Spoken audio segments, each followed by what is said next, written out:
And we are live. Welcome back to another episode of the Mecca of Banter podcast. I am this week's host, Nick Haflinger. It's good to be back in the host chair. You can find me on Twitter at Hafy4. We have a great episode for you guys this week. There's a lot to cover, but as always, let's introduce the lads. Starting off with someone who probably had a pretty great weekend. He might have a saying about it or something. Henry, how we doing? Boys, it is such a great week to be a Manchester United fan. Let's go. Turn me up, fellas. The sun is out. It's a cool 41 degrees outside, but I'm warm inside of my heart. I cannot wait to talk about today's episode about the masterclass over the weekend. And quite honestly, I'm so stoked to talk St. Louis City as well. I was so surprised with the performance that we put in. We're down for a good episode this week. It's your boy Hen, by the way. You can find me on Twitter at Henry Wind. And Nikki, you're a little humble in this opening. I mean, back-to-back wins for the boys in blue. I mean, come on. This is crazy. Hey, why do you think I'm hosting? You know, I'm in good spirits. I'm back in the chair again. You know, it's back to normal where it was when Chelsea was winning. But moving on to someone else who's somewhat winning. Winks, how we doing over there, my guy? Somewhat winning? Yeah, pens. Yeah, whatever. By the hair of your chinny chin. Dog. Good God. If this was you, Mr. Winkleman. If this was you, boy, you would not be calling it even close to that. But you win those. Okay. What's up, boys? You got to make it to the Champions League first. But what's up, boys? It's Wings. You can find me on Twitter at LCW21. Yeah, also super stoked for this episode. I know we talked about it, and Nick probably clipped it. Me saying that I wasn't, and I wasn't. And you know, we'll talk about it. We move. But man, it was a fun weekend of footy all the way around. Between watching, you know, United and Liverpool, as well as us during the week, and then St. Louis City too. So happy to be here. Yep, from one mood to the other. Boys, how we doing? Butchie man, how about you start? I'm great, man. You know, I'm just a chap being a lad. I'm on spring break. It's good to see you, bro. It's really good to see you today, man. Dude, I'm happy to be here, man. I woke up today, 10 o'clock, got my car registered. It was a great day. You know, I'm on spring break. I'm excited to talk about, some games. If we run out of time for the FA Cup, that's totally fine, Nick, by the way. Nah, we're hitting that. No, I'm happy to be here with you guys, man. It should be a fun one. Absolutely, Butchie. I'm happy you're here. I was very, very skeptical if you were even going to show today, and I'm very proud that you showed face. So props to Butchie man here. And the last, but certainly not least, my guy Hoover. How we doing, brother? Did Butch say he spent the first day of his spring break at the DMV? Is that? Hey, man. And it was the best day. Believe it or not, Hoov, I got in and out in a half hour. That's impressive because I hate everything about the DMV. Sometimes I hate everything about Spurs. And sometimes, St. Louis performs in fashions that I don't see coming. But yeah, Young Yid on Twitter, Hoov here. Not nearly as excited as anybody else in this chat to talk about today. So, let's rip that Band-Aid. So absolutely. And like I said before, we have a juicy episode planned. Outline real quick. We're going to talk about St. Louis City, then do a Prem recap. It's really short. We only had 2 meaningful games to talk about. Champions League recap and preview. And then obviously we'll talk about the FA Cup. And then we might have a nice little blind rankings at the end. But fellas, before we get into that, this episode is brought to you by the Spring Cleaner Champions, Manscaped. This season, make sure to groom your carpets and the drapes with the leaders in the below-the-waist grooming. Clear out that winter bush with Manscaped's Lawnmower 5.0 and watch your confidence bloom like the springtime flowers. Embrace the season and join the 10 million men worldwide who trust Manscaped with our special offer. Go to manscaped.com and use promo code MECCA20, all caps, for 20% off plus free shipping. Boys, how's that Manscaped treating you? It's cool. Bro, that lawnmower is different. He said, I'm on spring break. I'm spring clean. Bro, that thing's different. That thing is precise. Extremely precise. I Love saw that. more than the boxers, but I've heard nothing but ridiculous things about them. Jobs So ordered like 5 more pairs after he tried Dude, them. so the did first time. I. They got some like Damn. cooling agent in there or something. Yeah, That's- nothing wrong with that.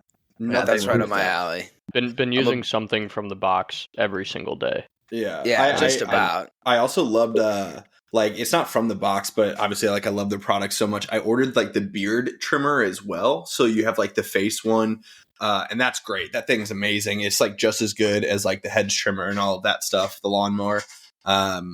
It's really good. I'm a huge fan of it. Yup, and as I said before, use code MECCA20 for 20% off plus free shipping. And boys, now let's get into this episode. First, let's talk about St. Louis City. They had a match over the weekend, a 3-3 draw to LA Galaxy. First thing I wanted to bring up was no Lowen. But boys, what are your thoughts? How do we think we played? So disappointed not to get all 3 points after scoring in Dude. like the 88th. Yeah. I thought we were gonna get torched, to be honest too. with you. We Yeah.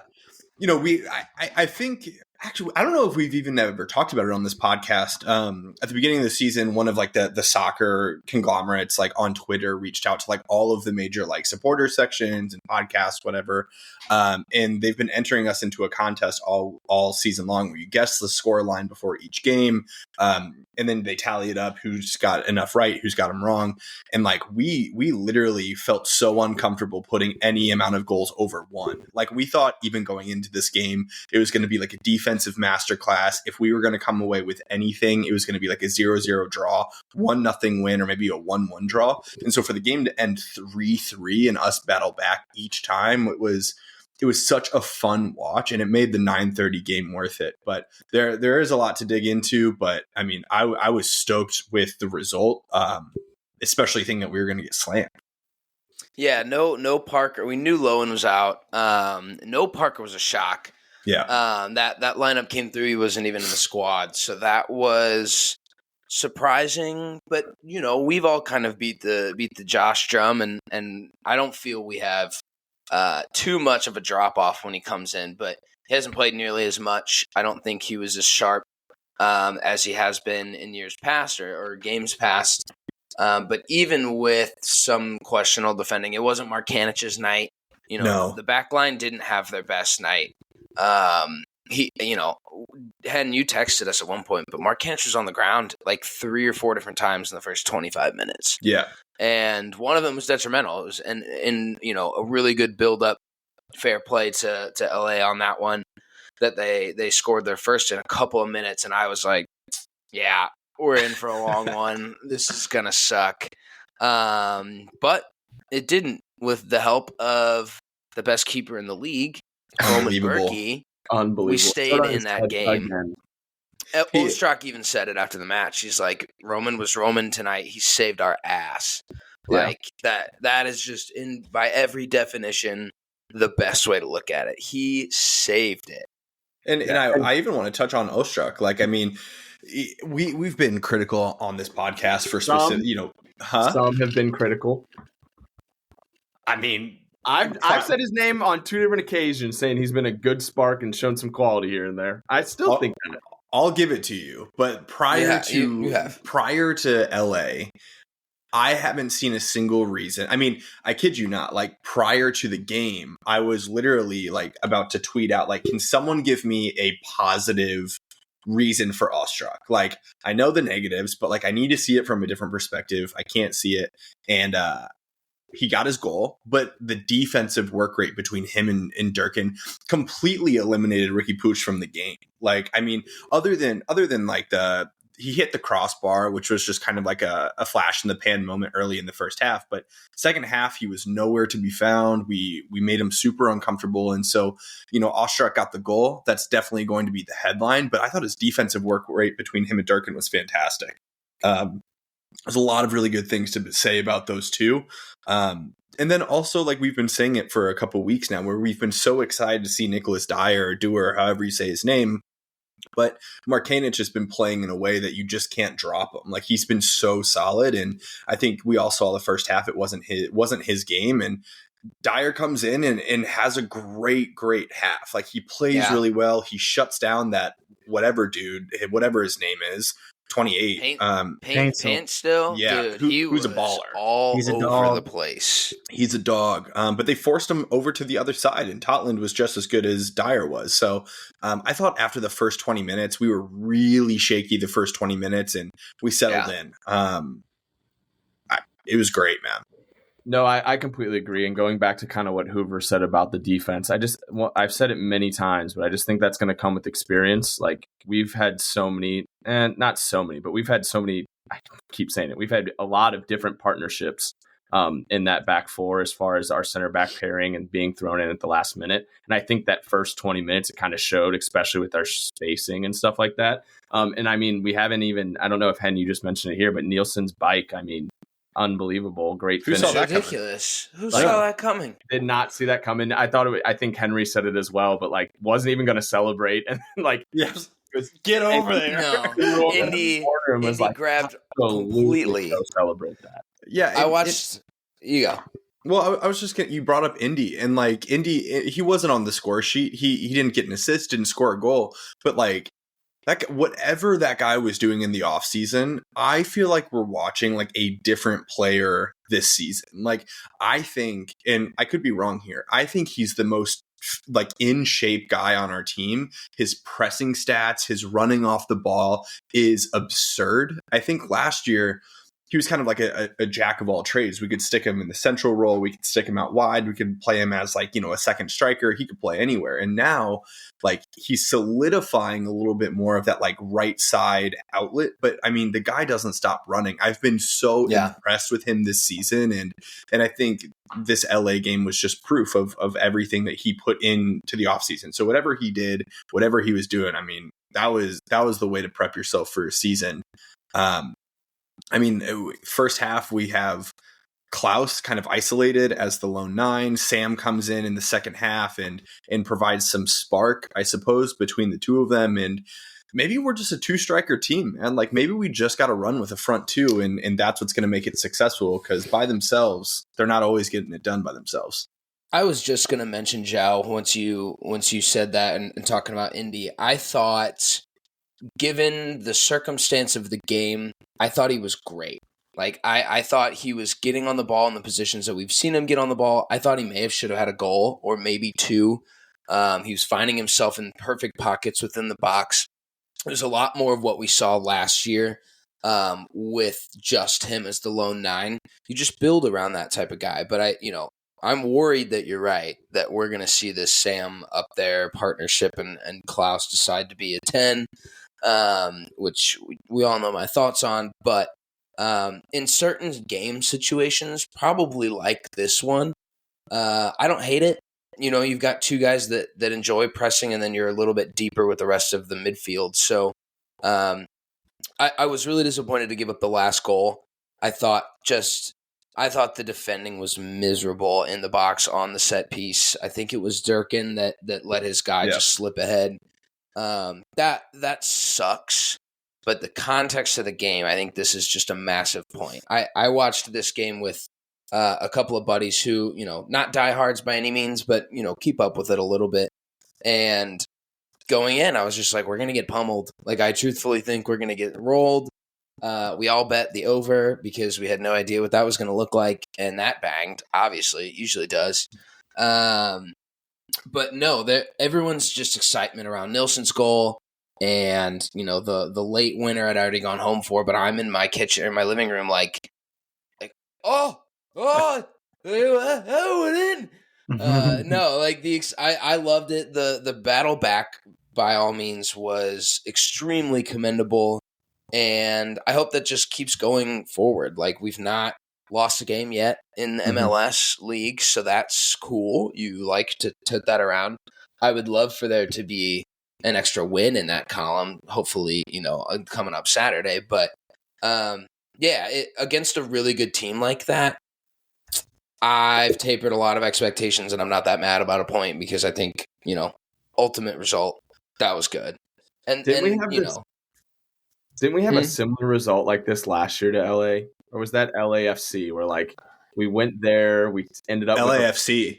and we all were like, we are happy with the point. And we Yeah, were it was like 2-2, I think. We're Yeah. good with it. Like going to LA, like playing out there late at night, like getting a point from them, like I'll take that any day of the week. You mentioned that, 100%. when you look back on it, it's going to be a really big point. I think, the context of the point, we've only played, 3 or 4 games in the MLS this year. Yeah. Like, we've had the 2 CONCACAF Champions League games, so it feels Champions Cup, whatever. It feels like we've played more than we have. But yeah, to be undefeated through 4 games and playing 2 really difficult opponents away from home, I think that bodes really well for our confidence. Going into Saturday, though, I think it's going to be hilarious on Saturday. And the reason that I say that is DC United's head coach is also from the Red Bulls lineage. Like, they are also a really high, counterattacking, high press team. Not super they don't play a lot of pretty soccer, but they have Christian Benteke up front, who is a baller. They have Mateus Klick in the middle, who's a baller. I think that you're forgetting their stud right mid. Where was Jared Stroud? Jared Stroud hit a fucking pill against Miami. He did hit a pill. Brother, he hit a bomb. But I think that it's just going to be a hilarious game back and forth. I expect this to be one of the ugliest games that we play all season in terms of stop start, not very fluid. But it's going to be high flying. It's going to be fun to watch. We'll see how it goes. You want to win your home games. Have to. Yep, absolutely. As Henry mentioned, St. Louis City's next action is this Saturday against DC United at City Park. I assume some of the boys will be out there. But yes, we move. Moving on to the Prem recap. To be fair, with all the FA Cup matches and stuff like that, we did not have many Prem games. We only had 4 of them. So I'll quickly go through the ones that don't really matter. Burnley versus Brentford, 2-1. Luton Town, Nottingham Forest, 1-1. West Ham United and Aston Villa draw 1-1. That one's kind of important to me because they're both ahead of us, because I need those guys to not win points. But so do we. The main reason we're all here and talking about the Prem recap is you, Mr. Hoove, a 3-0 loss. Fulham 3, Tottenham 0. How did it go, Mr. Hoove? Well, first, I would like to apologize if you're a fan of any of the 6 teams that were just mentioned. I don't know anyone. I don't know anyone personally that calls, Luton Town a fan and they're a fan of, but I digress. We move. This one. So, whole context here. Andy Hoover decided to book a Plink class, which is high stress Pilates or something. I didn't know that was the workout class you did. That shit is so hard, bro. It was so hard. I'm in so much pain today. This was Saturday. So I've watched the replay since, but when I tell you the genuine shock on my face when I walked out of this class with a 3-0 in the 62nd minute at Fulham, I was shook. I didn't even know what to I was getting on Twitter. I'm trying to watch the game, and not a crazy starting lineup by you guys. By no means my were you brain was expecting this result. My brain was in an absolute pretzel at how this could even happen. So I rewatched it. Obviously, it was really disappointing. I don't even really know how to approach it. Fulham could have had 5 or 6 maybe. Spurs also missed 2 sitters and a couple really good setups from Matters and Richie. So the what we've come to see and know from Spurs is just this ridiculous, relentless attack at any point in any game. We've come back. Don't quote me on this, but come back at least one of the top 5 teams from being down this year. So that's the general expectation. You go down right before half, fine, get in the dressing room, sort it out. But you know what's going to come. What the second half plan's going to be. It's the same at the first half. You just need to do it faster. So for them to give up 2 quick goals immediately after half was just, it sucked everything out of the game. And Ange said it too, that this one was really disappointing. Scorelines are scorelines. But this one was really disappointing just in the way that he felt the team's reaction was to going down quickly in the second half. They didn't keep their shape. They didn't keep their identity. They didn't, play the game plan that is just the game plan. There's no other plan B. So disappointing, I think, on that front is just not seeing the response. Sonny was devastated in his interviews after the game. Like, he was just so pissed off at the team himself. Everything kind of collectively. So, maybe it was coming. At some point, there was going to be a team that was going to do this to Spurs. So, it, feels like a gut check, feels like a reality check. It sucks knowing that Villa dropped points too at home to West Ham. I was about to say. Could have leapfrogged into fourth. And not only that, we blew our goal differential over Villa. Yep. So, I was watching the end of this last 20 minutes, and I'm, begging for a goal. I'm like, just put us back up on that. Give us the goal differential back. We, cleared them last week. We beat them 4-0. One of the best games this year. So much fun.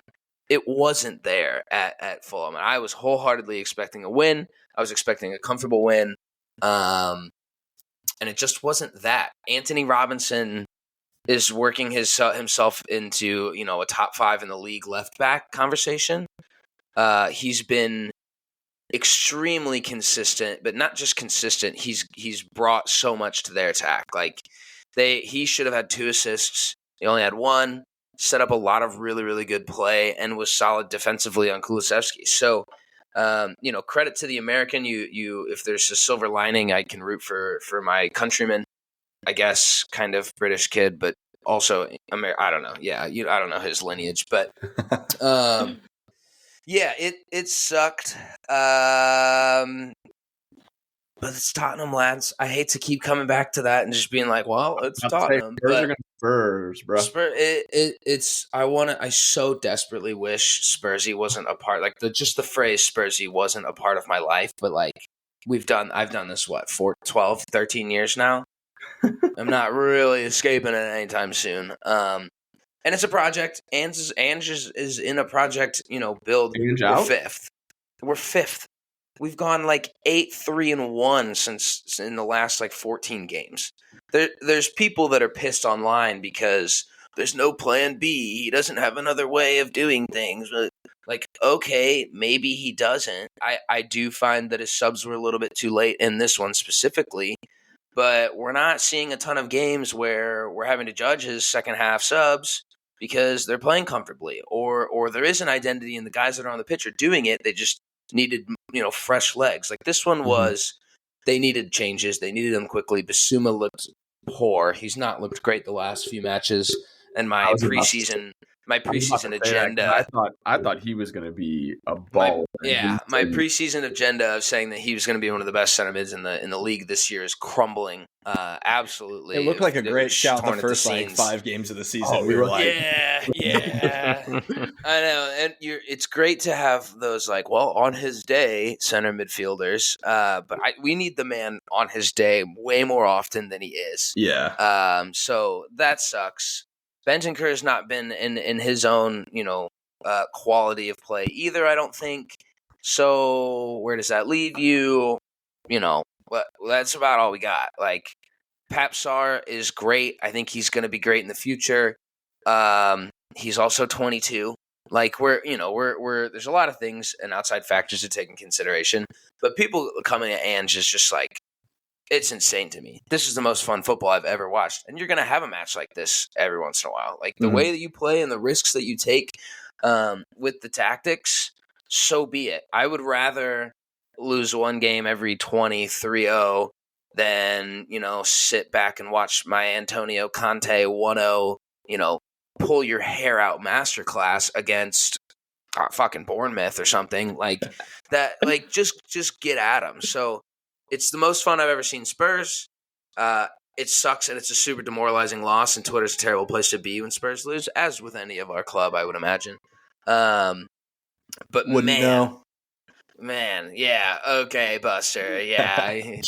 No, it is funny. Our Twitter account, our Mecca Twitter account, because we all follow everything. team accounts on Yeah. our Mecca account. So if you go through and you just look at our Twitter on our For You page or the timeline, whatever the fuck it's called, it's so many Spurs accounts. And after that game, it was like, everyone was talking about all sorts of things. But my favorite tweet of the whole thing was like maybe 2 or 3 hours after the game, someone just said like, in summation, when Ange took this job, we knew that there was going to be ups and there were going to be downs, and we would be foolish to think that a down was never to come. Like we've had so many ups, and this is one down, but that's all part of it, and like we'll come right back up. And so I just think that Twitter is a funny place for any of our clubs. It just so happened to be Spurs this time, but you get so frustrated because you know that you can be better than that, but then like just wait a week and it's or 2 weeks, I guess, because international break, and it'll be totally different. So the ups and downs come, bro. Yeah, it's just trust the guy. He's been there how long? Like he had a month before the league started, and he lost the best striker that Tottenham's ever seen, and we're doubting his ability. We're sitting in 5th, a couple points clear of whoever below. So like, that's an improvement. We finished 8th last year, lads. It's an improvement. Take it, run, accept it. This one sucks. Eat it on the chin. Move on. Yep, and you guys got Luton Town next, so hopefully you guys can gain some confidence in that one. But that'll do it for our Prem recap. And before we get into the FA Cup fixtures, I do want to talk a little bit of Champions League, something my club does not know about at the moment. But hey, we're still here to talk about it. And before we get into the very juicy and very spicy next round matchups, we have to talk about the very close nail biter between Arsenal and Porto. The luckiest team in the world, baby. Very confident Arsenal fan, Lucas Winkleman. How we doing? What's up, boys? Who said who was never once nervous? Never once nervous. Never once entire nervous. Penalties. Not through the entire 90 minutes. Never nervous. Man, Winks. You know that you were sweating so hard during that PK shootout that you had to put the Manscaped ball conditioner on your gonads. That was clever, but when I tell you I genuinely wasn't, I had no fear in the 5 guys that we were going to put up there to go and bang in every single one of their penalties. I had no fear. And I can genuinely say that this is the first time in maybe my entire fandom that I've been completely confident in 4 or 5 guys stepping up to take their pens. So literally as like overtime, like because the way the game was being played out, Porto was obviously trying to get to pens. Like that's what it seemed like. They were trying to force penalties. So like for you, when like overtime was over, you guys didn't score a goal. You were still pretty confident going into pens regardless of that. Okay. And that wasn't even banter. Like I actually just genuinely wanted to know because I feel as if Porto was really wanting you guys to go to penalties to see if you had a chance. No, and I would own it if I was, but like I said, this is genuinely the first time and naturally it just happened to be, in a Champions League second leg. But no, I mean they're all very confident penalties. Yeah, that's what and I want to touch on that specifically at some point, but I do think that this was our most significant win of the season across all competitions, I think for a couple reasons. I know some of you guys watched it. Was really tactical, really scrappy. Yes, we've had some good games against top teams in the Prem, and we scored a lot of goals on other teams. But hey, pups. But I was literally muted that whole time because I was like, the dogs are going to bark at some point, and I just like went to unmute myself, and immediately they bark. I'm like, God damn it! You're good, all good. Where was I? Oh yeah, I did want to call out though that we talked about it after the last leg of the Champions League. The Porto really figured us out defensively, playing that mid block, and after watching both of these last legs, probably one of the best mid blocks in all of Europe. In that first leg, in the first half, Odegaard completed 6 passes in the first half by itself. He was dropping so deep, trying to find the ball because of how they were clogging the middle of the field. Their back line was playing so high, we couldn't do anything with it. And it just didn't work. So then we go to this leg, we learned from it. Arteta told Odegaard, you're not dropping into that space. That space is purely Jorginho, Rice, Ben White when he steps into the middle. And I want you to play around the corners of the 18-yard box where you can receive the ball in more crucial spaces. And so we saw that, in the 40th, 41st minute of the second leg where... Did they have mics during the halftime? Yeah, were you in on the chat? Was it like on that? Was it Arteta, Odegaard, and No, Lucas? but Arsenal Twitter is Arsenal Twitter. And it can be inferred if you look at heat maps, look at the way he received the ball compared to how he did in the first game. But we saw that work exactly when he did receive the ball outside the 18 and then took 3 or 4 guys out of the play by sending that through ball to Trossard, who scored a very Thierry Henry-esque goal there. Great finish. Obviously, that was the only goal for us in regulation. Before you guys bring it up, that 30-year-old wingback for Porto did lock down Saka pretty well. But on that same note, we were going down the right side. What are you doing? He was in his pocket. He's emptying his pockets. Yeah. He's trying to find Bukayo Saka in there. But on the same note, we were going down the right side of the field almost the entire game. So it was a lot easier for him to challenge Saka, knowing that he was going to have 3 or 4 guys around him if he was to get around him. He did close him down a lot. There were a few times that Saka got around him and made some, less than amazing cross attempts, but naturally our one goal came from the other side of the field. Lights are bright, man. I get it. Lights are bright. They are, bro. He scored his pen, so relax. But this was the biggest game of the season because of what it did for our mentality. I think that there was a psychological, You don't know what it does for your mentality? Oh, I do. Dog, okay. Being down 1-0 in aggregate and playing against a team that's defending you so well, so differently than any other team has up until this point, and overcoming that and winning in pens and being stone cold. You can't tell me that if you were in that situation, that wouldn't do good for your mentality. You can't. Yeah, but if I was also as confident as you were going in, I would have to check. Buddy, I'm not a player. It's super easy for me to be confident in any situation. Your mindset for yourself now and saying that it applies to them. All I'm saying is you have no idea how they're going to react to it. Like, you're right. I mean, great that you all made it through to the quarterfinals. Like, none of us know how our guys are going to. You have no idea how the United boys. You guys are winding up here. Mentality boost. What the hell are you talking about, dude? This is an insane wind up. The minute you catch me defending the Arsenal fan, you guys are so. You guys are on All crack. I'm saying is that you said that this is a huge mentality shift for the group, and I'm like, you don't fucking know. When did I say this was a huge mentality shift? What you just said before. No, I didn't say that. I said that this was the biggest game of our season because of what it did for our mentality versus any other game this season. That's not saying the same thing. What I'm saying is going into this second leg, being down 1-0 on aggregate against a team that on paper we should have throttled in the first leg and the second leg. All of our teams are going to come across adversity at some point. This is the Champions League. It's the biggest stage in club football. So the fact that we scored in regulation, we were slowly breaking down their mid-block, trying to at least, because again, they defended us so well. Then go to penalties and we score every one of ours and our keeper makes 2 saves.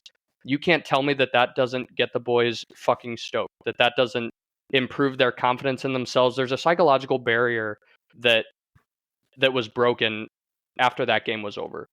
We even saw it before Penn started. Aaron Ramsdale was over with Raya looking around. I saw a video on Twitter looking around to make sure that, other team or other players and coaches weren't looking over, but he was helping him get ready for the pens. I have no idea what he said, but he was one confident motherfucker standing between the pipes during all of Porto's pens. I did see one tweet. One thing that I wanted to go back to about the pen specifically was that we took an average of over 7 seconds after the whistle was blown to start our run up on taking pens. Porto averaged over a second and a half or something like that, or right around there. Butchie, you may be able to speak to this better being a coach, but I feel like that's got to be a psychological thing, having your players stand over the ball for that long before you make a run up, or at least give the goalie time to think more before second guess themselves before they run up and shoot. You're right. I see the psychological advantage to it because you're making him think. If you're taking 7 seconds, he may second guess am I going left? Oh wait, he's taking forever. Maybe he's going right. You're right. There's something to that. for sure. I think Grease Saber used to take like forever in between the whistle and him shooting. Yeah. Like, Mhm. yeah, he used to take forever. From a non-confident penalty taker, I wanted to get that ball off the spot as fast as possible. So, like, not giving any sort of relevant experience here, but like even just having the wherewithal yourself to sit there for that long, look at the keeper, know what you're gonna do, look at the ball. Like, probably could have taken some tips growing up from that. But I was terrified, genuinely, of it, and maybe that's an aspect too. Dude, no. What I think it was Raya's first save, whichever Porto player it was that took it. It might have been Wendell actually, but he, as soon as the whistle blew, he started running right away. He didn't even like lean back or take like one step back, but he just ran up, shot it immediately, and it was telegraphed as hell. But Also, You just have to think. I was just going to say, sorry, had no banter whatsoever, and I want to see what everyone else thinks. Did we think he left a little early on that last pen? Like, they didn't show any replay, nothing of Raya saving that last one, and I thought it looked like he left a little early. I didn't see a replay. I saw replays during the game, but I can say that wasn't something that I was looking for. I saw But conversations, not but take the away pens fact were that he did well. the pens were so bad too. Yeah, At some they were. point, you're just like, all right, I'll give it to you again. I Try don't and know, do Raheem better. Sterling Like, was way worse than anyone else. You have to think though, if the average is over 7 seconds, that has to be something that they've talked about. Like, sure. yeah, everyone, all of us, all 5 of us have taken a pen before, and we all 5 have different styles. Like, if you're over 7 seconds, like as a team, like, Well, there's no way of knowing that though. There's no way of knowing that they for sure talked about that. I mean, So did they leave that out? Did they and leave how that that- out and of how that your affected recording that they gave them. you after the match? Did they leave that out? yeah, I guess so. Is that the B sides of the album that they gave you of all of Arteta's comments to the team? Yeah, they usually send me the recordings. the yeah. locker room Arsenal recordings. Vision was actually in the huddle with them before they went out Yep. to take Elliot, them. I was texting Elliot the whole time. yeah, And yeah. he's like, "Yeah, make sure you talk about this." No, but Yeah. bottom line, we found a way. We just have to keep finding a way. Not every win's going to be pretty. We're going to have to figure it out. Bayern's definitely not going to defend us the same way. And so, yeah, I think we get them at home on the 9th, and it's written in the stars. Harry Kane's coming back. I knew that this would happen at some point in the Champions League. I'm fucking stoked to play them. They have a ton of ballers on their team. I think it's going to be a really good game.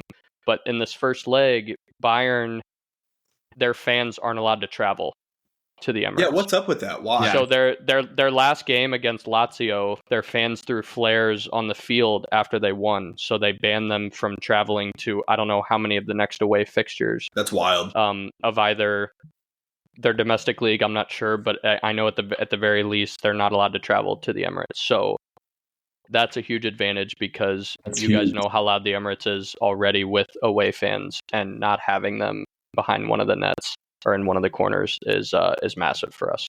You have to take advantage of that first leg because anybody in the world could go to the Allianz and lose 4-0. Like Anyone, yeah. I think that's just something that could happen. And even with the state that Bayern's in, they're not great right now. You're catching them at probably This is the best the time for us to play them.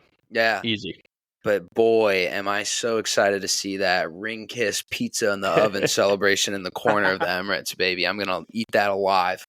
I will say, I think the coolest thing that came out of that Arsenal Porto game was that split photo of Pepe guarding Henry, and then Pepe was it Trossard that he was guarding, Yeah. like that same one, and whatever. It was like 14 years later or 15 years in between the two. Like, that's so sick. Like, and he was commanding the hell out of that back line. He was immense. I haven't watched a He was single one of great. their domestic league games, obviously, but yeah, He was immense. Like, he was great. I was genuinely impressed at what he was performing with. Yeah. And for that ball to just go through his legs, I mean, poetic to a certain degree. But, like, dude, we even texted about it, right? At the beginning of the game, Arsenal had a set-piece opportunity from, outside of the 18. And Arsenal are the kings of doing this little stay in an offside position, jump back, and then get back in for the cross. And first set piece, Porto's was defending ready. it. They were ready. They jumped the jump. Like, they jumped up when the Arsenal players jumped up, and then they couldn't get back on sides in time. And we all were like, Oh, they'd been practicing that. Like they were prepared for that. I saw another tweet that the entire warm up, 35 minutes, they had all 11 players in their box defending set pieces. They weren't warming up doing anything else. They were literally just in there clearing the ball. So, that tells you what it was going to be, and that's exactly what it was. But those Portuguese teams, man, though, that's exactly what they'll do to you. Yeah. Built different. Absolutely. And as Winks alluded to it, the next round of the Champions League, Arsenal will take on Bayern, and that is a juicy matchup. Do any of the other boys have anything they wanted to touch on with that one? Arsenal, Bayern. I think Hoove, you hit it on the head. This is the best possible time for anyone in Europe to play Bayern. It is. They are not looking good, and they can't quite figure it out. It's inevitable that Harry Kane's going to put up some numbers. Like, he just continues to be doing it. But as a whole, they're pretty leaky. And I think that's going to be it's going to be a good game. Yeah, I think I completely agree with Hoove. I think it's inevitable that we're going to see a Mr. Harry Kane Selly in the corner. But as we move, the next juicy fixture is Real Madrid versus Manchester City. And my boys, does that give me goosebumps without even thinking about it? Oh, dude, that's gonna be sick.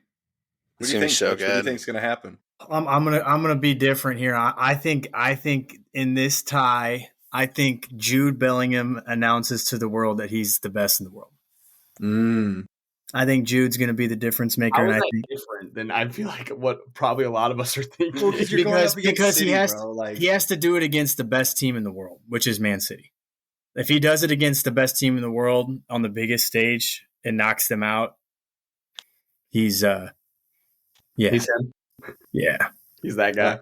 Yeah, I mean that would be insane. There is word on the street from Real Madrid that there's going to be getting some of their players back. Like, Madrid's been injury plagued since the beginning of the season. It's Courtois, it's Militao, it's I forgot who else. Someone in the midfield. Yeah, Alaba is one of them too. But word on the street is they might have at least Courtois and Militao back for this game, which would be insane. So don't know if they jump right into a game of this level, but if they could get Courtois back, that would be a huge, huge, huge thing. The De Bruyne-Courtois feud would just be insane. Box office. So good. That is so wild. But again, like, anytime Kyle Walker goes up against anyone, Mbappe, Vinicius, like anyone like that, like, it's just fun to watch. And you get two of the best in the world in their respective positions going at it. So I think that's great. And I think that Haaland has a lot to prove. I agree with that in this round. He's been not great the last several weeks, still leading the Prem, but like, he hasn't been great. If he can go into the Champions League and continue his goal scoring form in the Champions League, I think that'll be a huge silence to the haters. I completely agree. And kind of going off of what Butch was saying, I literally think it's like Jude Holland type of storyline. Like, whoever can have, I know obviously they're the best. Like, there's so many other factors. Rodri's still on the field and Kevin De Bruyne is still on the field. But I think, like, as far as this superstar race for the next generation, like, I think this game will be massive impact on both Haaland's standing and Jude's as far as like the next superstar. And meanwhile, you still have that Kylian Mbappe guy scoring hat tricks over the weekend, and he's also into the next round of the Champions League. So it'll be just an interesting. Do we all still credit PSG as an actual club anymore? Not really, but like, if they, I mean, I don't know, if they go far into the Champions League this season without, Neymar, without Messi, like without some of these big names that they've had, like, it is a little bit more substantial than in previous seasons. And Mbappe really is like carrying that team at the current moment. So there's going to be tons of headlines about how he's playing Barcelona and he's about to play Barcelona next year, like for Real Madrid and all yada, yada, yada, yada. But like, for the next era of superstars, this is the round to really watch on full display. Mm-hmm. Absolutely. I think that's a great segue into the other fixture, PSG Barcelona. I think this one, once again, is another juicy one. I think we said it before the podcast even started. I think it was Hen, but if all the guys got together and got to pick a Champions League matchup with all these teams, we think we would probably pick something similar. Yeah, So, this is the fixture list at a 1 a.m. FIFA tournament with your boys. Like, Who hit it right on the head. But PSG 100%. Barca, I think this one's another juicy one. I think both of these clubs are kind of in turmoil as it is, as far as the business side of things go. So definitely, as far as financial implications, this could be huge for both clubs. Yeah, I think Barcelona is struggling a lot of injuries. I mean, if you look at their bench, like just their bench alone, it's a lot of 16 and 17-year-olds. There's their center back, the starting center back is 17. Now, granted, he's been great. He's been fantastic. He put in a man of the match shift against Atletico Madrid in the weekend, but you don't really trust a 17-year-old like that to like start in the Champions League. You would think that you would start some more experience, but Frankie de Jong might be out. They have another huge injury at the current moment. I can't remember off the top of my head, but him and Frankie went out on the same game. So like there's a lot of injuries on Barcelona side. And then that the further back you get on PSG, the more leaky they get. They have a really strong front three, and then the midfield three is fine, and the defensive four isn't great. So I don't know. I think that there's going to be goals in this game. Lewandowski's got to be that guy in the Champions League. But yeah, what a fixture. I think PSG is going to go through on one thing, and I think it's because they have rapid pace. Mm-hmm. Rapid pace. Mbappe, Muani, and Dembele. And I think Barcelona is going to struggle a lot trying to keep up with those kind of players. And I think I could see Mbappe really popping off because Barcelona's defensive record this year has not been great. No. Not at all. So when you go up against speed like that, you can't teach speed like that. I think PSG has the advantage. I'm almost annoyed that they're on the other side of the bracket because I think we do see Mbappe in a final again. And I think that they're going to get rolled over by maybe any of the four teams on the other side. Like literally Arsenal, Bayern, Real, City, all four of those teams I think would punish PSG. So, not sure who comes out of it on any of those, but it's stupid. The only thing that is you hit it spot on, Butch, of like just the pace of PSG. You forget that you have Dembele on the other side. Like both of those guys are so fast. And Mbappe, we saw it in the World Cup final. Like France played terribly. They were atrocious, and Mbappe drops a hat trick. Like it's just one of those things that he really is that guy where you can shut down a whole team, or PSG can give up 2 or 3 goals and then he can score 3 or 4. It is a really weird thing about him, and against a Barcelona backline that is not blessed with pace. So I don't know. It's going to be a toss-up, and it could go either way. I think if Barcelona is going to advance, they're going to have to play some really pretty soccer, and PSG can rely on being a little bit uglier and just a long ball and dump and chase kind of tactic. Mm-hmm. I couldn't agree more, but like we've been saying this whole time, it will be spicy, and it will be a good game to watch. The other one, Atletico Madrid versus Dortmund.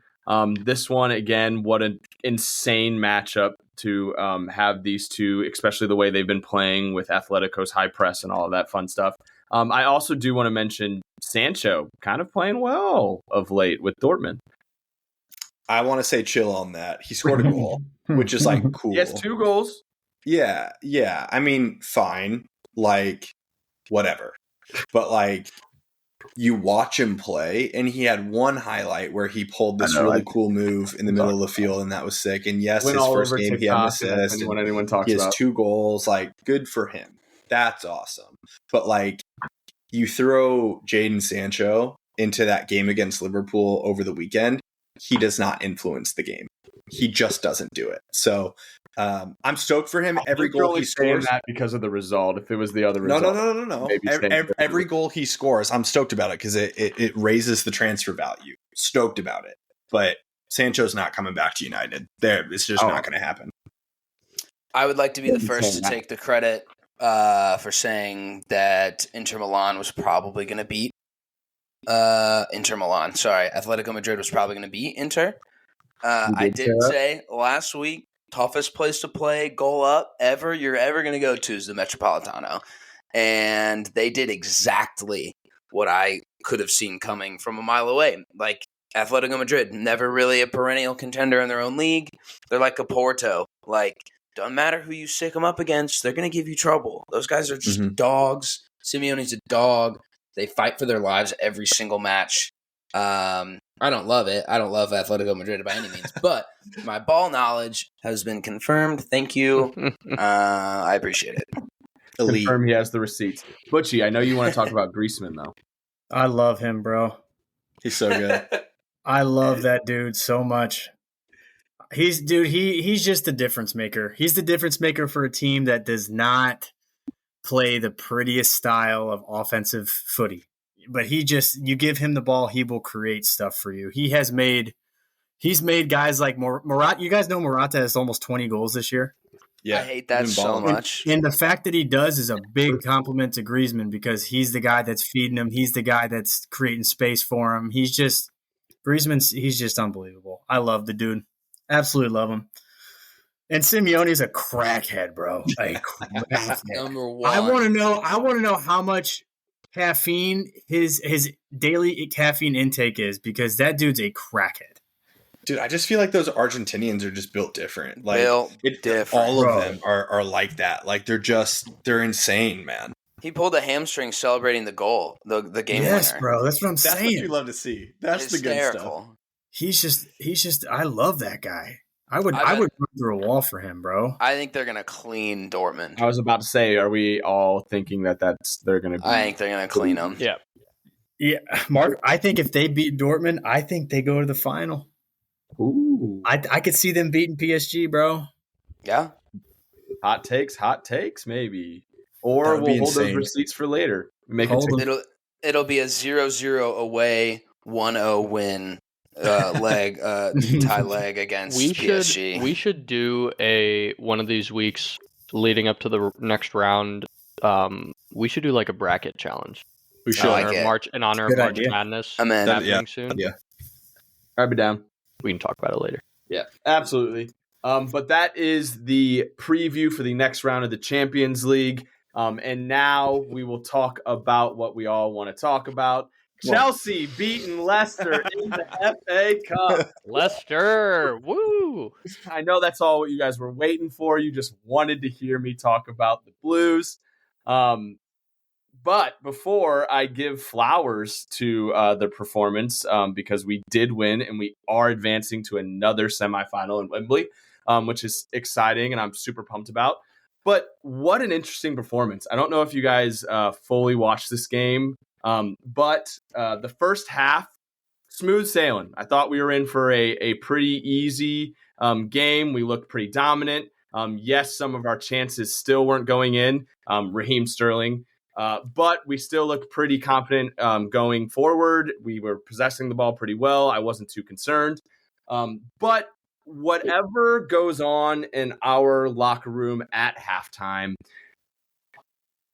I'm pretty sure the announcer says, are they passing ketamine around or something? Because like when they come out of the locker room, they look completely different. And I don't know if that's Coach. A lot of people are coming at him because like whenever we come out at halftime, we do not look great. But we obviously, Diassi scores the best goal he's had all year on our own net, which is just out of complete nowhere, insane. And then another goal goes in with a great finish a few minutes later. And by golly, do we have ourselves a game.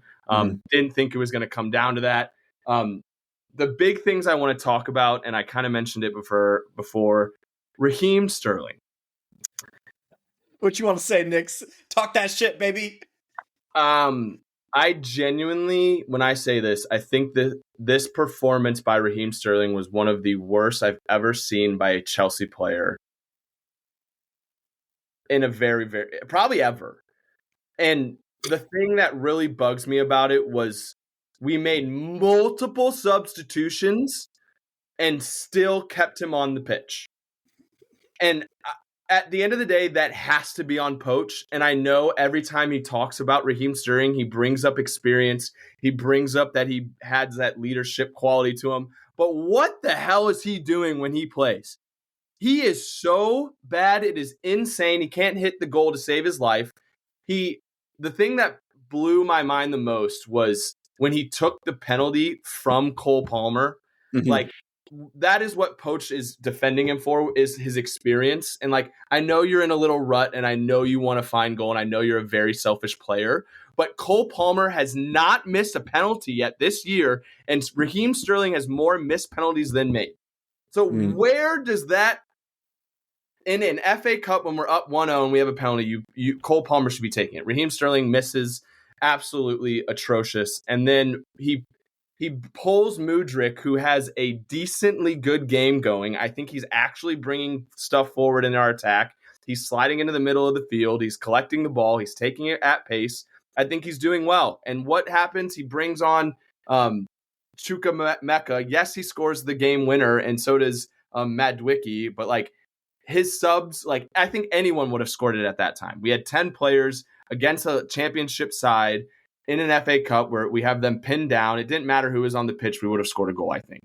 But I think the people that he put on and the timing that he put on were not the right decisions, and it made the game close. I think Raheem Sterling should have been taken off at halftime, and he was atrocious. I don't know if you guys got to watch much of this game or have any comments on it, but that's pretty much all. Nick, can I say something, bro? Yeah. I don't want you to get upset.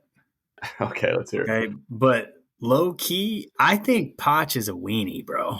I think he's a weenie, dude. I genuinely think his halftime talks are like, hey, guys, I think we just got to create more space. And, hey, Raheem, you're doing a great job. Bro, I think he lacks a nutsack, bro.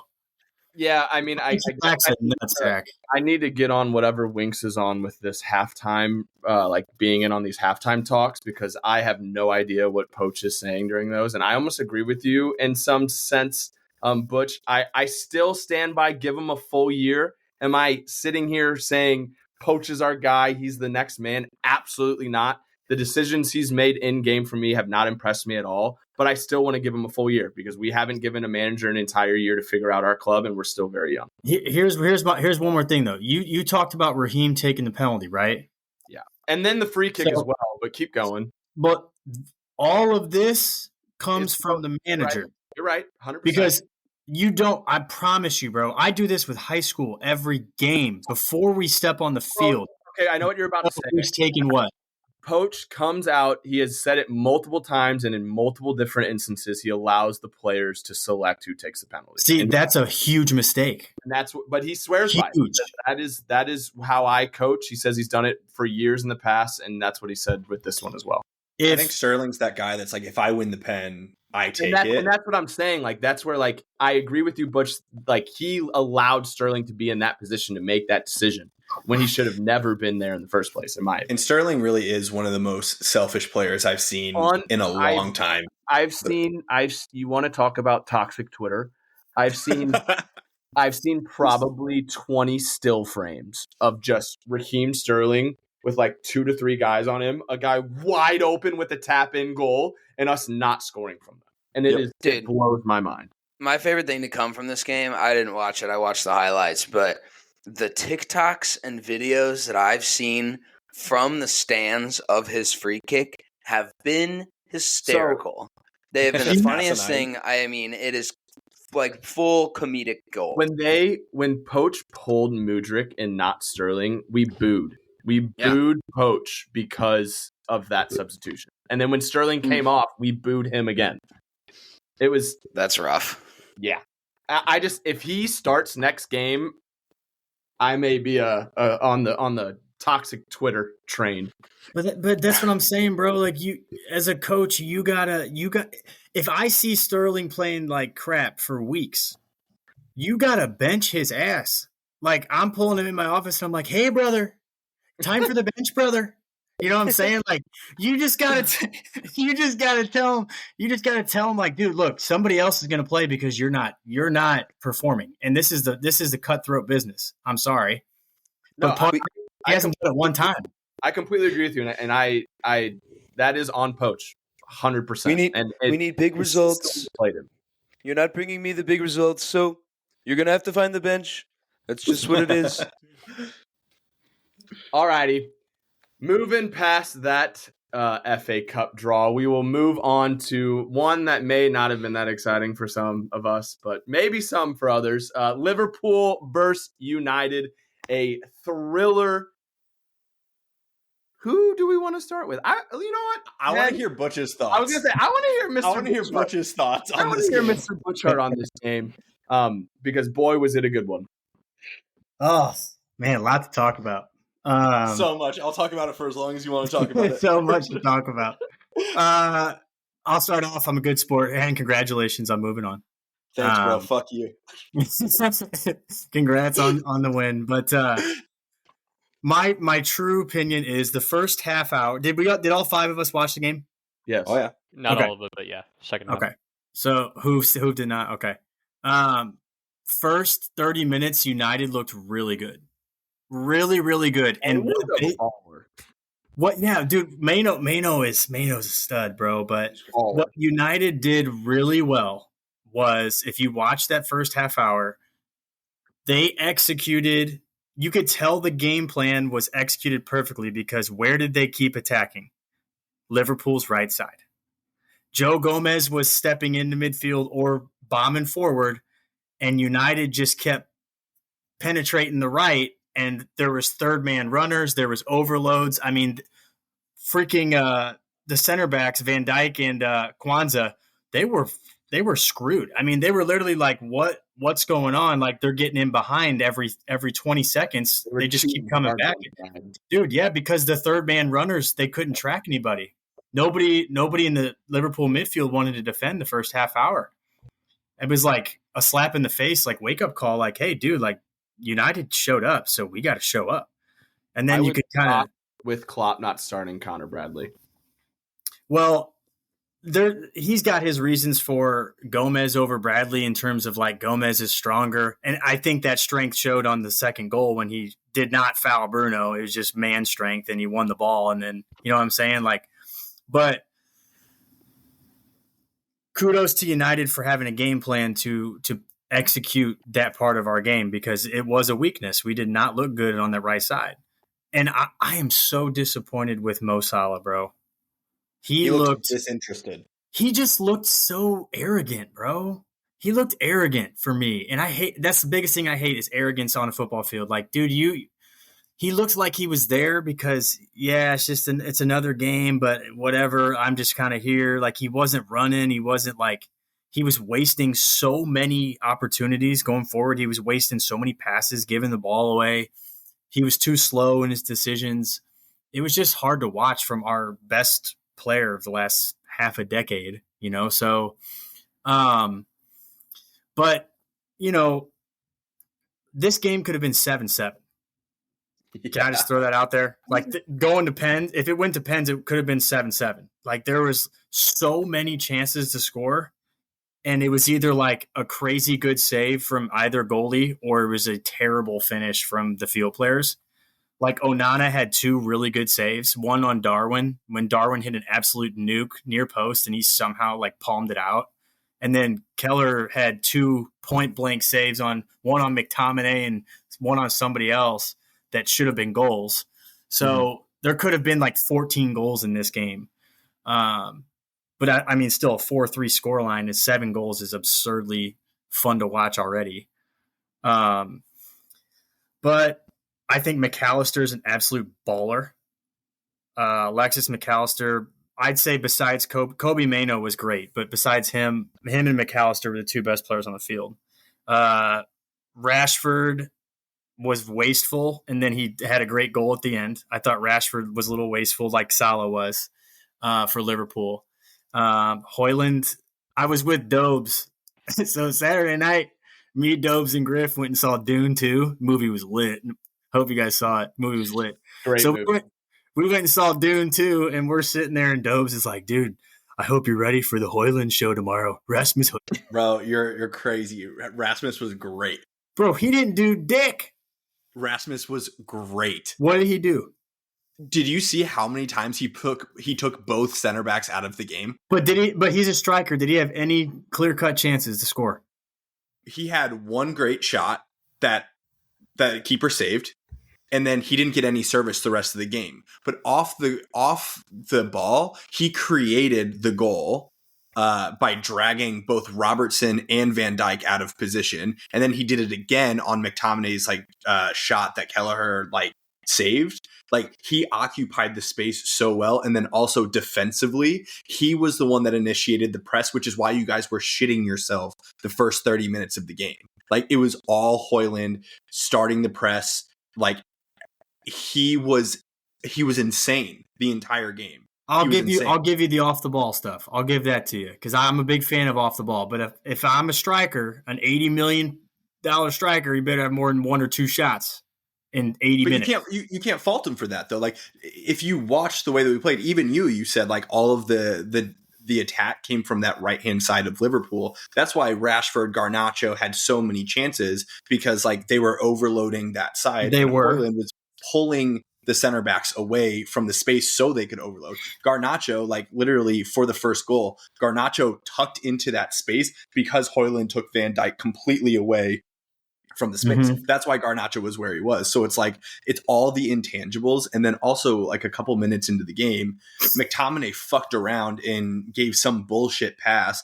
And you saw Rasmus. I did see that. Screaming. I did see that. And we're like, 14 minutes into the game. And I'm like, brother, that's what I'm talking about. Yeah, I did see. I respect Hojlund for that. Chill on the Rasmus hate. You chill on that because Rasmus was great. But he pulled him. He pulled him in 71 minutes after him not playing that well in front of him. Hold on. Hey, we can talk about that too. I'm happy to talk substitutions. I'm happy. No, I don't. Hold on, Nick, don't poke the bear, bro. Well, let's talk subs. Poke the bear. I have that. I talk subs. Any bear. I'm just saying, Hojlund was pulled out of the game because he wasn't playing that well. Because he's coming back from injury. This was his first game back. I did forget about that. He did miss a month, so I understand him getting pulled. But can I just say that? How do I put this nicely? Bruno Fernandes is a bitch, brother. I hate, bro. He's so good. He's so good on the ball, but he's a bitch. Best center back on the field by a mile, bro. Best center back on the field, brother. Dude, the amount of bitching and moaning that comes from Bruno Fernandes, like it hurts me to see because of how talented he is when he has a ball at his feet and he can create some absurdly amazing passes out of nothing. But like he's trying to bitch at the ref for the second goal, brother. That's not a foul. It was a foul. It's not a foul. That's just like grown man strength. Bruno's like what, $140? Joe Gomez like 190, throwing his shoulder to shoulder. I mean, yeah, you're gonna fall. That's a foul anywhere else on the field. They proved it like 3 minutes later. They called the foul at the halfway line. That was less contact than that. I think a foul. The commentator said it best. It's a 50-50 ball. Mm-hmm. If you get called the foul against you, the team is saying that's never a foul. Mm-hmm. And then if you don't get the foul called, the other team's saying that's always a foul. It is the perfect 50-50 thing. If the foul was called right there, I think Liverpool fans go, ugh, and then the game just keeps going. Like, no, true. I see it 50-50. I do. I just wanted to throw that out there. He's is that the last thing that you're able to say before? Like, yeah, he is a bitch. No. But no, dude, in all honesty, what happened with your subs? Like you took off some big guys. I think some big players were taken away from the game. What were your thoughts on the substitutions? If I can talk about one sub, I've said it on previous episodes that I have no idea how this man has 13 goals. Cody Gakpo. Dude, how does he have 13 goals? Secret agent. Brother, he is not it. I'm sorry. He's just not a Liverpool player. I think not even a little bit. And you like Nunez that much more than Gakpo? Nunez does so much more. Yes. Like Henry talked about Hojlund like running and creating space. Darwin is in the top tier of that. Running, creating space, making runs. Run a goal.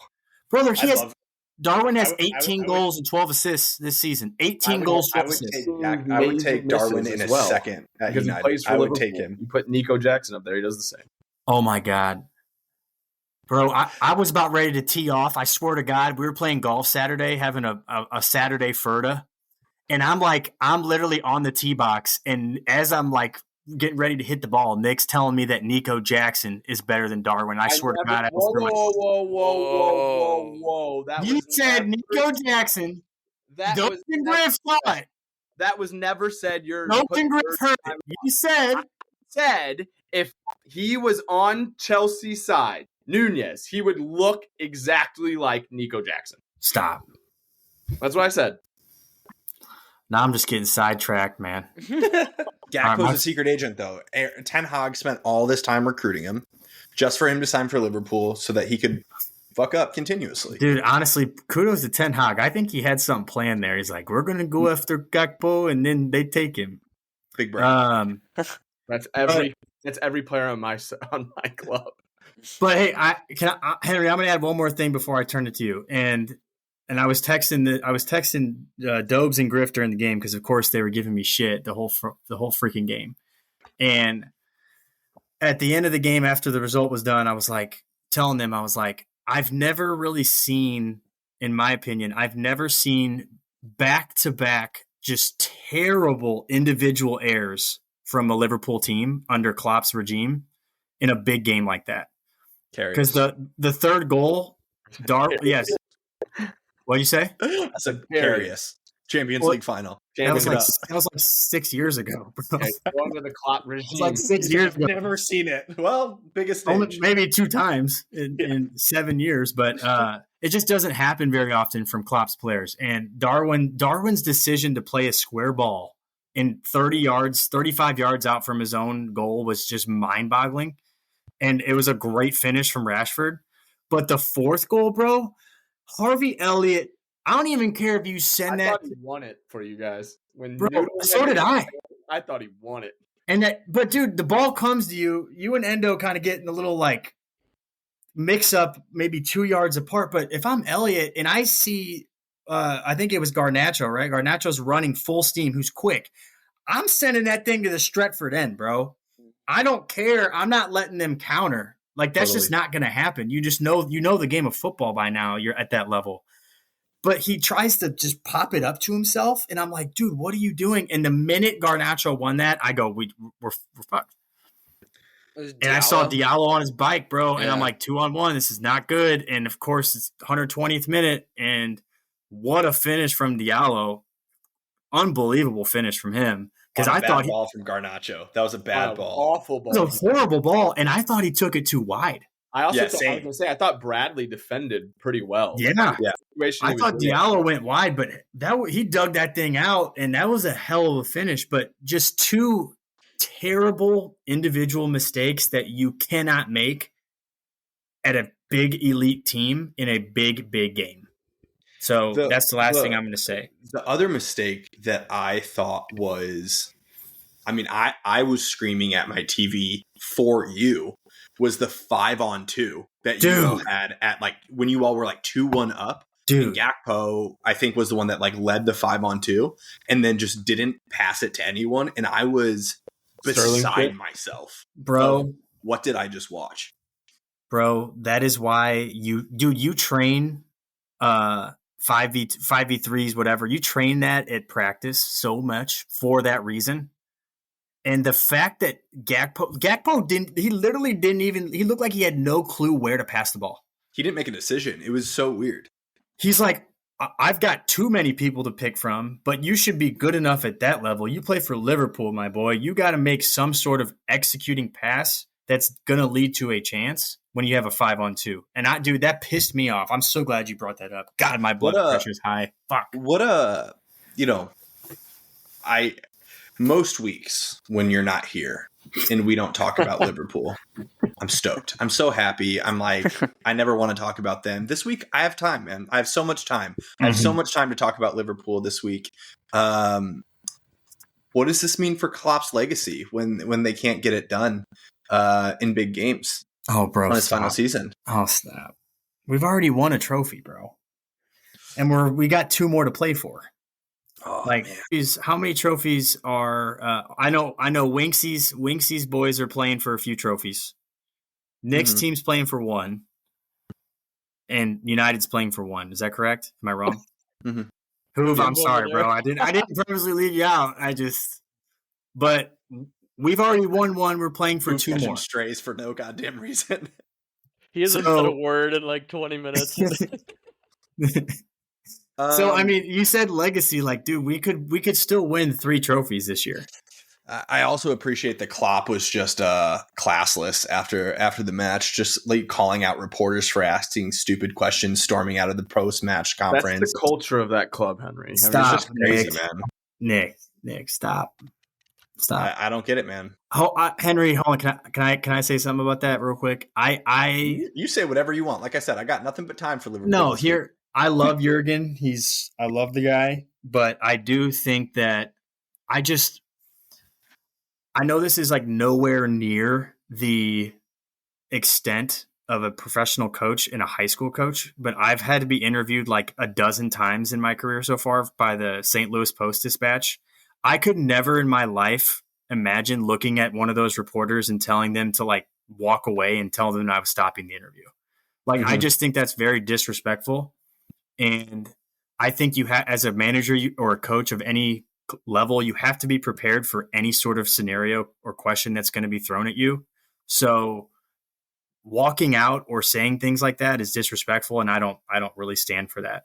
I'm gonna be honest. That's my true. And then storming out of an interview, calling people out of shape, and then storming out of an interview isn't exactly my goat. I wouldn't classify that as my goat. Yeah, I don't like that at all. But that's just my personal like value as a human being as to who I am. The best part about all of this is that Antony scoring a right-footed goal. I was about to say we haven't even talked it yet. It's gonna be on the dock. There's just no way around it. Yeah. Oh, it's so good. Selly so much harder. Oh my god! I was expecting to, like run into the crowd. I kid you not. So badly. My phone dinged not even 20 seconds after the goal from Dobes immediately texted me. Immediately. And he's like, motherfucker, you let Antony score. Oh my God. I'm just sitting there and I'm like, this is the worst thing that could have happened is that Antony draws level, going and takes it to extra time. I'm like, hey, can we talk about Rashford's miss though? Bro. We can talk about whatever you want to talk about, Butch. I have nothing but time for you tonight. Hold on a second. I was just going to say this. I've never seen Rashford miss that open of a chance in my life. Go back 2 years, bro. Watch the 2022-2023 season. You'll see a lot worse. Bro. When he was I thought that was it. I'm like, that's it. Last kick of the game. And that would have been that would have been everything. If he scored that goal in like last kick of the game, it would have been out of this world. I just couldn't believe that he like dragged it. I was like, oh my God. Cause I had been texting Dobes like, hey, Rashford, he just doesn't look like as sharp as normal. Like, and then of course he ends up scoring in extra time anyway, but I was just blown away. I thought that was it right there. I was like, oh my God. He should have gone near post for sure. Can I have my flowers quickly? I'm not going to talk your ears off, but absolutely. I think that this is the start of a dynasty. Oh, I'm kidding. I'm so kidding. I'm so kidding. But Winks. No, bro, I'm kidding. But here's the deal. I feel like I've been very realistic over the last couple of seasons with Manchester United and not, winning a lot of big games and not having a lot of trophies over the last couple of years. I can think back to my recent fandom. Let's just go back 3 to 4 years.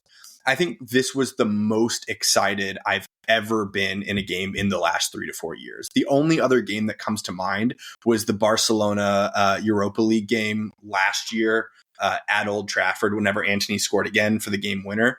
But you go back a couple. Are you saying going into the game you were this pumped for it, or was it? No, I'm saying like during the game. Yeah, okay. I thought that we were going to get. I was going to say I was pretty sure Dobes and your guys' vibe. No, I was not confident at all. Okay. Yeah, and especially seeing the lineup that Liverpool put out, like it was strong. The only person that you could say is like that you wouldn't have as a normal starter is like the other center back Kwanzaa. Like, yes, you would prefer to have a couple other guys in there, but everywhere else was strong. And I was like, fuck, we're it's not going to be great. But yeah, literally the first 30 minutes, I think that was accurate, Butch. I think that we were everywhere. I think that we made Liverpool shit themselves a little bit. McTominay gets that goal 9 minutes into the game. He very easily could have had another that he missed, and then he also could have had another if Wan-Bissaka let the ball go. There's a chance even before the goal that Wan-Bissaka tried to like slide in and shoot, and McTominay would have had a late run on goal again. I, throughout the game, was so excited with United minus the last 8 minutes of the first half, when not only did you score 2 goals, but you also had that 1 goal called off from Endo. And then also the first 20 minutes of the second half. I mean, between 50 minutes and 70 minutes, I don't know if we touched the ball. I mean, it was classic Liverpool, 2-1 up. They're just going to strangle this game. United looked disinterested, and then we get a spark. We make some subs, and you see Maguire and Antony coming on, and I was like, fuck me sideways. This is not... It was like, this is going to be awful, and it actually worked awful. out. The fact that he just said spark and then Anthony Maguire blows my mind. But I will say Anthony and Maguire both put in an absolute performance. Both of them. Maguire was strong in tackles. He was winning 50-50 balls. He was going forward a lot. He was winning, headers. I have not a single bad thing to say about Maguire's performance. And granted, he didn't play the whole game, but he played a lot of minutes. Like, we went to the 122nd minute or whatever it was. Maguire played a lot of that game. Anthony played a lot of that game. And mind you, in overtime, Anthony was playing as a left back. Like, I mean, there was a lot of determination from this United side that I think in previous games in the season, we've just watched them kind of capitulate and just say, fuck it, I'm done. I'm not going to fight. I saw a consistent fight from these guys, and that was so awesome to watch. That was so good to watch. I thought Diallo, I think obviously, he gets the goal, he gets the red card. If you look at some of these like tweets after the game, you have like Ahmad had the most colorful 30-minute cameo of any game ever. And like, yes, he gets all the plaudits for that goal that he scores, but all of the defensive work that he put on, like even before that, he was going into tackles, he was carrying the ball when he needed to carry. Like, I can just look around that starting 11 and the subs, and there's so many guys that put in a great performance. Having Wan-Bissaka back pocketed Salah. We're talking about emptying pockets, Nikki. Like, we found Salah in fucking Aaron Wan-Bissaka's shorts. It was great to see. And you know what? Like, Onana had a great performance as well. He had 3 goals scored on him. I think one of them he might have been able to do better on, but some big saves that you alluded to, Butchie. Old Trafford was rocking. I mean, obviously after the goal, the whole stadium's like standing on their feet. They're erupting. It's exactly what you want to see. And for me, Kobe Mainoo, bro. Yeah, he is unbelievable.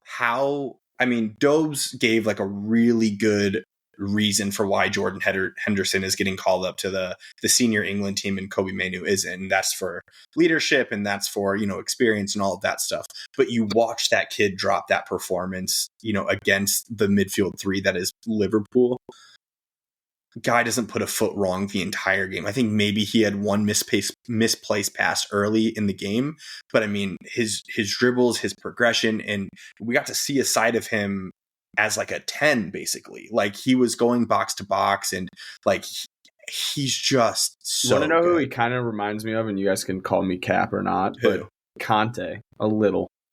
Like, just because of like, he's just everywhere. He's good ball everywhere, carrier. Like puts in a tackle, moving forward, plays the right ball, can be simple at times. Like, I think that Conte was faster. I think he could cover more ground, and he could kind of like run that solo 6 spot by himself, even though allegedly he was an 8, but he's not. I think that Kobe Mainoo is just like, he's just that guy. He's so good. United have one to watch for a long time. England have one to watch for a long time. But then you can't fault the determination of this United side this game. And I know that it may not be their next game, and I know that it probably wasn't there the game before that. But you even think about, like, at one point I was thinking to myself, in that 20 minutes of the second half, whenever Liverpool was just doing what Liverpool does and strangling the game, I was like, what determination from them? They go down 1-0, they give up a lot of chances in the first 30 minutes, but great teams, they come back and they know how to do it, and they have great determination. One missed chance isn't going to be the end of the game. And you look at Rashford, and he misses that huge chance at the end of the 90 minutes. And Rashford is like a very confidence-based player. It bothered the fuck out of me that on a couple of his shots that he had, he didn't look at the goal a single time. In the slow-mo, in the replays, doesn't pick up his head, doesn't anything, misses the goal. But he did the same thing for the goal that he scored. He doesn't look at the goal, doesn't pick up his head. He just knows exactly where he wants to place it, and that's that. And so you got to just be so excited for him. Antony, he needed that goal so badly. With the right foot, that's great. And say what you want, Antony's been dog shit. He's been so bad, and you can just only hope that maybe he's our new left back, because we don't have one. So he's never beaten the allegations. That's true. And I can't defend the man, but as the he's player, he beats some things, but not the allegations. Hey. I also think besides that goal, he wasn't spectacular. I just think that he comes on. There's just a couple of things that he did that's like out of character for him. He went right 2 or 3 times, which that alone is like earth shattering for Antony. Having to drop back and play that left back position. We haven't even talked about Bruno other than being a bitch. Bruno's playing that second center back position for all of overtime and like towards the end of the game. And granted, like, he's not going up against like any big tackles or anything, but he's also like on one leg. He's spraying the ball around from deep. Like, you just got to love guys that are willing to do, anything there.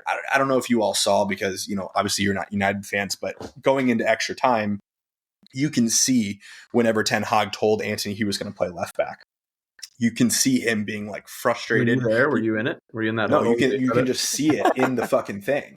It's on camera. There's audio of it. So you see him and he gets frustrated. You can like see that he's like, what the fuck is going on? And then he performs, and then after he gives the post match, and he's like, of course, like, I'm an attacker. I want to attack. That's what I want to do. But if the manager says we need you here, the team's more important than me. And I'm like, that's what you want in a player. So I know that I said I'm going to keep it short. That's what I'll say. I will go back and watch those highlights sometime in July and be fucking stoked. So I was really excited to see that. I know I talk a lot of shit on a lot of teams out there, but there's literally not a team that I hate more in the entire world than Liverpool. And so after giving up like 17 goals against them in the last 3 times we've played them, this felt amazing.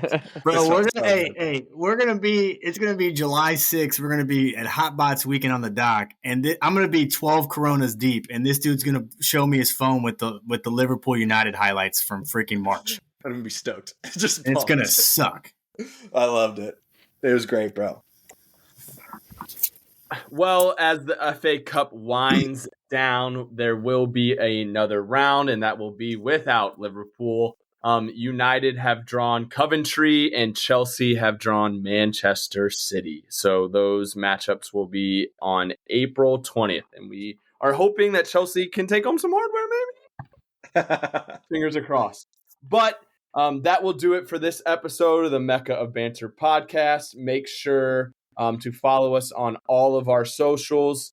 And of course, this episode is brought to you by Manscaped. Make sure you're using our code MECCA20 for 20% off plus free shipping. Cheers, lads. Great episode. Yeah, boys. Cheers, boys. See you guys.